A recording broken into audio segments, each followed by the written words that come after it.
Hi everyone. இன்னைக்கு நம்ம ரேம்பன் கேரிஸ்னா என்னன்னு தான் பார்க்க போறோம். குழந்தைங்களுக்கு ஏன் இவ்வளவு சின்ன வயசுல எல்லா பல்லும் கற்காம்பல் மாதிரியா இருக்கு? நான் தாய்ப்பால் மட்டும் தான் மேம் கொடுக்குறேன், ஆனாலுமே என் குழந்தைங்களோட எல்லா பல்லுமே சொத்தையா இருக்கு ஏன் மேம்னு நீங்க கேட்கலாம். என்னதான் நீங்க தாய்ப்பால் மட்டுமே கொடுத்தாலும் அந்த தாய்ப்பால்ல சோடியம் மோனோலாரேன்ற ஒரு விஷயம் இருந்தாலுமே கூட நம்ம குழந்தைங்களோட வாயில ரொம்ப நேரமா கார்போஹைட்ரேட் கண்டென்ட் இருந்ததுன்னா நம்ம ஓரல் பாக்டீரியாஸ் மூலியமா அந்த கார்போஹைட்ரேட் கண்டென்ட் ஆசிடா மாறும். அந்த ஆசிட் நம்ம குழந்தைங்களோட பல்லு மேல படும் போது ஈஸியாவே சொத்த வருது. ஓகே மேம், இப்போ நம்ம இதை எப்படி ப்ரிவென்ட் பண்றது நீங்க கேட்டீங்கன்னா, ஒரு சுத்தமான காட்டன் கிளாத்தோ இல்ல காஸோ எடுத்துக்கோங்க. எடுத்துட்டு தண்ணியில நல்லா டிப் பண்ணி நினைச்சிட்டு இந்த மாதிரி விரல்ல சுத்திட்டு முளைச்சு வர பால் பல் இருக்குங்க இல்லையா, அதுல இப்படி ஒரு பல்லு மேலேயும் தொடச்சு விடணும் சாப்பிட்டதுக்கு அப்புறமா.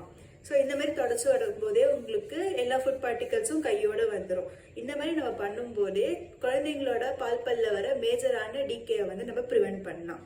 ஓகே மேம், சொத்தை வந்துருச்சு, இதுக்கப்புறம் நான் என்ன பண்றது நீங்க கேட்டீங்கன்னா இதுக்கான ஆன்சரை நான் நெக்ஸ்ட் வீடியோல போஸ்ட் பண்றேன். தேங்க்யூ.